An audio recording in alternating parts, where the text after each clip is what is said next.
Hello, everyone. Thank you for taking the time to join us today. I'm very pleased to introduce Dr. Adam Corner, Senior Field Application Scientist here at RainDance Technologies.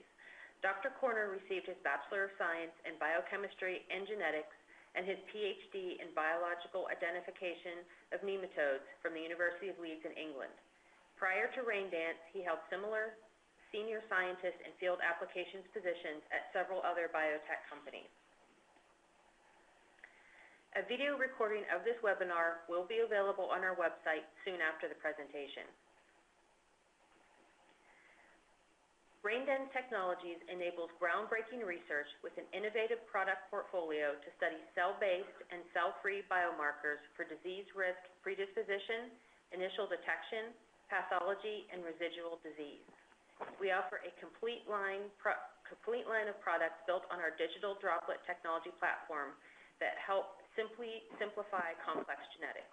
RainDance Technologies products are for research use only. They are not for use in diagnostic procedures.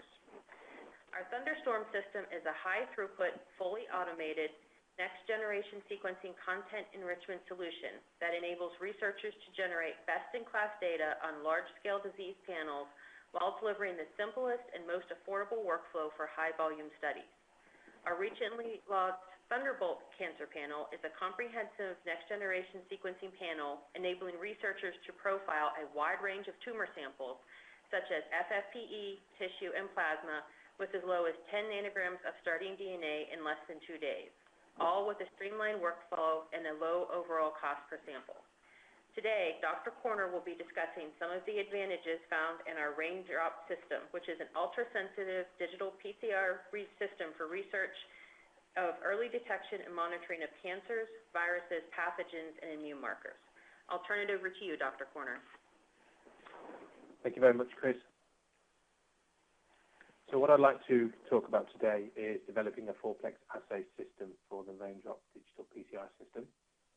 On the screen at the moment, you should see clearly outlined a workflow summary that involves several stages of the process from start to finish for a new set of assays. Obviously, the very first step is design and selection of assays, and this is very much down to the requirements of the individual set of assays. I'll go through what we did for this particular example, centered around the dystrophin gene in a moment. After initial assay design and selection, there is a real-time assessment of each individual assay's performance. As new assays, you want to ensure that each assay functions correctly, and then we compare them in a duplex fashion in real time. Beyond that, we then start to assess the data on the digital PCR system, again in a pairwise duplex format, to see how each assay performs against its corresponding paired assay on the second dye channel. Once we have all of the real-time and digital PCR data, we do an assessment of which probes we need to reduce in concentration to fit within the two-dimensional plot that we utilize for data analysis. Once we've done that and decided which assays we're going to reduce, we then optimize those probe concentrations in a stepwise fashion, hoping to fit one probe within the other within each axis. Ultimately, we then end up with our multiplex assay, which we then assess across a range of DNA input amounts to ensure that the cluster definition we've identified is consistent to variable DNA input amounts, or cDNA or RNA, if that's the template that you're working with. A little bit of background about the gene that we were working with in this particular example. This is a customer example that we were tasked with developing for them, and it's centered around the Dystrophin Gene, which is one of the largest known human genes at 79 exons across 2 megabase. Mutations in the DMD gene cause Duchenne muscular dystrophy and Becker muscular dystrophy. I'm not going to go into the biology around those conditions, just that we were tasked with developing a multi-exonic assay system for detection of exonic deletions and duplications, which is the major form of mutation within the DMD gene. The majority of deletions and duplications found within the gene tend to be clustered within a 5' hotspot or a 3' hotspot. Very occasionally they're outside of that, but the vast majority tend to focus around the 5' and 3' region. Schematically on the screen, you can see how we developed assays then within those hotspots for exon 3 and exon 6 to give us coverage of the 5' hotspot, and exon 45 and exon 49 within the 3' hotspots. And I'll explain why we developed two and why we use different dyes as we go through the process. Starting with the assay design process, we were tasked with designing the assays to be entirely encompassed within the exonic region. So we had 4 exons that we were targeting, 3, 6, 45, and 49, and we needed to design hybridization probe assays to sit entirely within those exons, including both primers and the probe. You can see on the screen one of those examples. I will go through the probes in a little bit more detail as we progress through. And you can see quite clearly that the length of sequence we were working with was quite small.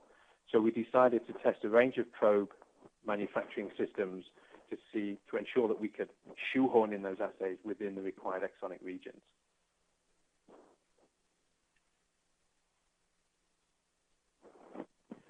To provide redundancy in the deletion detection, where normally numerous exons are deleted within the hotspot at each end, we built a 2-assay system for each terminal hotspot. So we had 2 assays within the 5' hotspot and 2 assays within the 3' hotspot. That way we could ensure that we weren't getting false negatives due to an individual assay failure. Similarly, to prevent false negative calls due to probe synthesis issues or dye channel failure, neither of which we encounter very often, but to ensure that, for example, a new batch of syntheses resulting in poor TET probes, for example, wouldn't give false negatives, we actually developed the assays such that within each hotspot, they were labeled with 2 different dyes. So PNT1, the photomultiplied tube picking up the FAM channel, had exon 3 and exon 45, and PMT2 associated with TET or VIC, and we use these interchangeably because we have different dyes from different manufacturers. We're targeting exon 6 and exon 49. So we've built in quite a lot of redundancy. We also, at the same time, wanted to do a comparison between different manufacturing capabilities, different probe synthesis styles. And we started by ordering the probe sets from IDT, utilizing their then double-quenched probes. These are quite long probes, and I'll go through specifics of these in a moment after illustrating that we compared these to MGB probes from Life Technologies. We wanted to do this because there are lots of probe manufacturers out there, and they all have their own benefits and disadvantages. So the reason for looking at Zen probes is whenever you're trying to multiplex an assay system, you want as much space on your 2-dimensional plot to work within. And the Zen probes, because they are double quenched, give a very low starting fluorescence signal. That means that after cleavage, during the PCR process, the resulting fluorescence can be very, very high, giving you more capacity to multiplex within each axis. They are as long as traditional TAMR probes, though, so they don't have the inherent benefits of MGB probes, which are very, very good for short sequences. We also designed probes using MGB design processes and then ordered them from Life Technology because they are shorter, and there was a benefit in designing these probes within the short exons that we have. Getting the Zen probes being longer into the sequences was a challenge. It wasn't so hard with the MGB probes because they are shorter. There is an added benefit with the MGB probes as well that's often ignored, in that the minor groove binding molecule is actually connected to a non-fluorescent quencher, potentially giving good low starting fluorescent intensities as well. So all the way through the subsequent steps of this presentation, I'll be talking about a single set of probes, but actually we ran everything in parallel with the IDT Zen probes and the LifeTech Zen probes, and I'll show the comparison at the end. So once we got our assays, we designed them. We were happy with the designs. They basically met standard design criteria for the 2 individual manufacturers. We then considered them in real time, looking for high endpoint fluorescence and low baseline fluorescence. We then considered them on the on the digital PCR system, looking for potentially any assay problems, any inhibition, any interaction between those assays that wasn't required, as well as looking for a high bright to dim ratio. And I'll explain that term as we progress through. So running the assays in real time, within each manufacturer, again, as we go through this, each set of 4 assays was contained within each dye manufacturer, so we didn't mix IDT and LifeTech probes together. So within each manufacturer in real time, we then compared each FAM probe to the 2 TET probes, and then conversely each TET probe to the 2 FAM probes, and we looked for those that had a high fluorescence. You can see a high plateau illustrated in the top panels. And then removing the baseline subtraction inherent to most real-time systems, we then looked at the starting baseline fluorescence to determine whether an assay had a particularly high starting fluorescence or was as low as its partners. After comparing all of the different assays in all of the different combinations, what we actually found was that the vast majority of the assay combinations had pretty similar baselines. So there was very little variation in the starting fluorescence of each individual assay or pair of assays. We did see some variation in the plateau signals that we got in real time.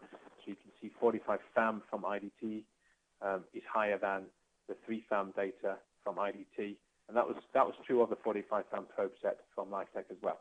And all of these figures were then taken into account when deciding which combination of probes to use together, and which to reduce and which to maintain high.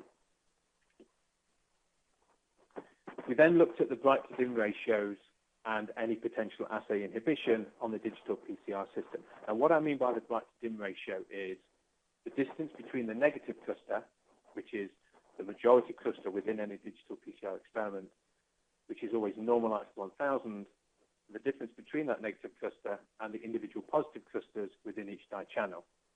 Now you can imagine if you've got a lot of initial fluorescence, the starting fluorescence of the negative cluster will be higher, so the increase seen with the subsequent positive clusters will be reduced, so the ratio will be reduced, which is why we use a bright to dim ratio value rather than an absolute fluorescent intensity. Here we can see, for example, that the BDR for 45 FAM is just over 4, and the BDR for 3 FAM is just over 2. Again, these figures were taken into account when compiling which assays to reduce in concentration and which to maintain in concentration. We then assessed each of the pairs of assays in the digital PCR system. What we're looking at the moment are the 4 different combinations of the IDT Zen probes. Each probe is at 200 nanomolar. This is a standard starting concentration that we would use and then reduce going forward from 200. Each combination showed slight variations in their BDRs, but there was no major assay inhibition, which meant that we didn't have to attempt any redesigns or split up different combinations going forward. All 4 probes worked together. Similarly, for the LifeTech MGB probe combinations, again, each probe is at 200 nanomolar, slight variations in their BDRs, but no major assay inhibition, meaning that we could potentially combine all 4 of these together with no downfall.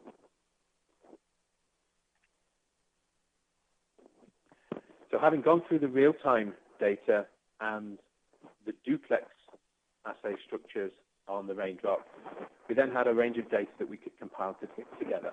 And the things that we were taking into account from the real-time data was the baseline position. Was there any assay that had a particularly high baseline? This would be an assay that we would potentially reduce so that we were reducing the starting fluorescence. Was there any assay that had a particularly high endpoint fluorescence? And again, this is one that we would keep high because we can utilize the space within the 2-dimensional plot provided by a high endpoint fluorescence of an assay. Similarly, from the digital PCR data, we looked at any assay individual, and there were none, so there was nothing to assess there. Fundamentally, all of the assays worked in all combinations. But then we also needed to take into account the BDR ratios, and for assays with a large BDR, we kept them high, and for assays with the low BDR, we would, if necessary, keep them low or even reduce them further. There would be no value in trying to force an assay with a high BDR into space provided by an initial small BDR assay. Those parameters were then assessed, scored, and ranked arbitrarily, and we used them to determine which we reduced. And you can see in the final table at the bottom that for IDT, we reduced 3 FAM and 6 TET, and for Life Tech, we reduced 3 FAM and 49 VIC. Now, in this particular scenario, there weren't dramatic differences. So although we didn't test it, I suspect we probably could have switched them around because there was very little variation in these assays, and they all worked, and they all had a good, strong positive signal and a low baseline. In other combinations, it's often much more apparent, much more obvious which assays need to be reduced and which assays need to be maintained. So having decided which of the 4 assays we were going to maintain high and which we were going to reduce, we then set up a stepwise concentration gradient, keeping, for the IDT set on the screen at the moment, 49 TET and 45 FAM, representing exons 49 and 45, at a high concentration, and then we reduced 6 TET and 3 FAM through 150 nanomolar and also 100 nanomolar. What you can see quite clearly is that the panel on the left, where the outer probes are at 200 nanomolar and the inner probes are at 100 nanomolar, are clearly separated. We have 4 distinct clusters, all again separated from the negative, so we have good cluster definition. On the right-hand panel, where the inner probes are at a slightly higher concentration, they start to encroach on each other, and also the overall signals aren't as strong. So just to highlight the impact of high concentrations on the BDR, if you focus on the 45 FAM cluster, where the total concentration is 300 nanomolar, the BDR for FAM is over 4. For the right-hand panel, where the total concentration is 350 nanomolar, the BDR for 45 FAM is only 3,500. So there's a slight reduction because we've increased the total probe concentration. Looking at the Life Tech data now, we see a very similar trend. Although the different probes were reduced in concentration, it seems to be that 200 outer, 100 nanomolar inner is the best combination compared to 200 nanomolar outer and 150 nanomolar inner, as can be seen on the 2 panels. So it looked like the different probe manufacturers were producing probes that behaved in a very similar fashion, and we ultimately could actually have utilized either of the probe combinations to send back to the customer in question. Okay, so just to summarize that, we have two assay systems, both 4-plex, both working at the same concentrations of inner and outer probes from 2 different manufacturers, with IDT on the left and Life Tech on the right.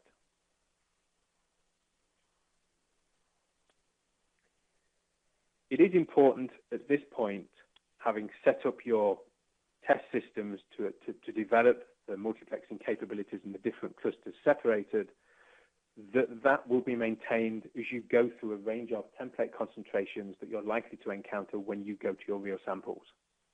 In this case, we were potentially going to be examining plasma samples from maternal blood, and the amount of material obtained from those isn't huge. It's typically in the range of a few nanograms up to about 100 nanograms maximum. It can occasionally be higher, but it's much more normal to be around 6 to 100 nanograms.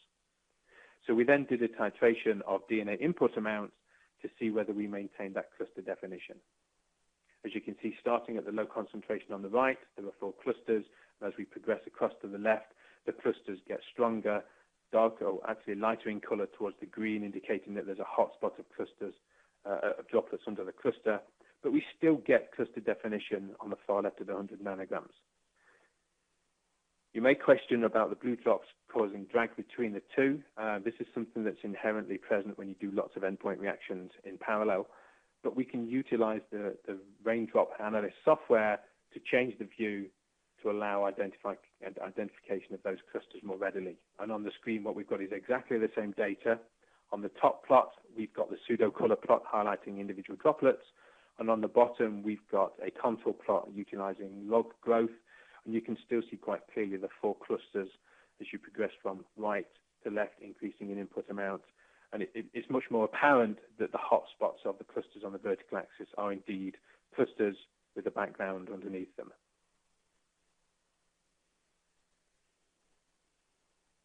The final thing that I want to identify here is the actual comparison that we did between the probe choices. As I said, this was done in parallel all the way through, all the 4 probes from one manufacturer, processed exactly the same as all 4 probes from the second manufacturer. We did see a difference, although when scaling the 2 graphs to meet the clusters, they looked very, very similar. If you actually look at the absolute fluorescent signals, so what we've got on the screen at the moment is IDT results on the left and LifeTech MGB probes on the right, but these are now both scaled to fit maximally the IDT data on the left. And it's quite apparent that the overall fluorescent signals achieved from LifeTech MGB probes is much, much lower. So it turns out that the fluorescent intensity is achieved and the potential ability to multiplex is possibly better with Zen probes if you're working with absolute sequence differences, where we had in this case 4 different exons with 4 completely different sequences. We can utilize the Zen probes with their better fluorescent capabilities to discriminate those 4 clusters quite clearly. If you're working with single nucleotide polymorphisms or short indels, where the shorter probes afforded by MGB synthesis is a benefit, gives you better discrimination, it may be that you have to rely on that probe discrimination from LifeTech using MGB probes and their associated fluorescent capabilities.